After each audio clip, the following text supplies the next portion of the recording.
CBS News at least has learned that the Defense Secretary, Lloyd Austin, spoke yesterday with the Israeli Defense Minister 2 different times. We've been told no specifics were given about the operation that happened yesterday. Was there any heads up given yesterday that there would be more attacks in Lebanon today? Well, I'd refer you to the Defense Department to speak to conversations that the Secretary had with Minister Gallant. As I said, there was no U.S. involvement in either of these incidents, and I have nothing. One thing, though, but awareness it was coming is another. I recognize the question. I have nothing more to add. If you're someone who owns a pager like this that's been blown up in Lebanon in recent days, whether it was made by the Taiwanese company or the Hungarian company that may have had a licensing deal with them, should you be concerned it could blow up? Again, Ed, I have nothing more to add on this. Yeah. Our sources have confirmed to us it's been widely reported that Israel is responsible for this, but notably you still won't say that.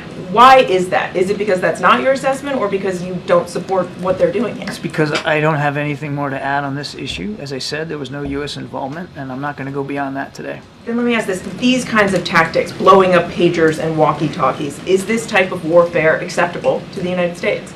Again, Mary, I appreciate the question. I'm simply not going to be able to address these incidents over the last couple of days in any level of detail one way or another. Okay, let me try one other thing. Please. Everyone keeps urging, all parties involved not to escalate this. Isn't this an escalation already? I mean, isn't this Israel doing exactly what you've been warning them not to do? Again, I'm not going to speak to the details of these incidents. I understand that's frustrating. I get it. And I understand where all your questions are coming from. They're all valid. They're all fair. I'm just not going to get into this. I will add, if I could, and restate a little bit to what I said to Gabe. We still don't want to see an escalation of any kind. We don't believe that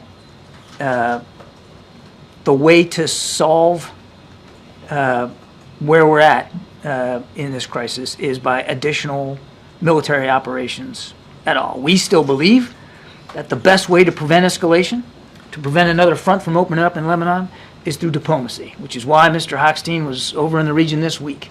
And we're still going to pursue those kinds of outcomes.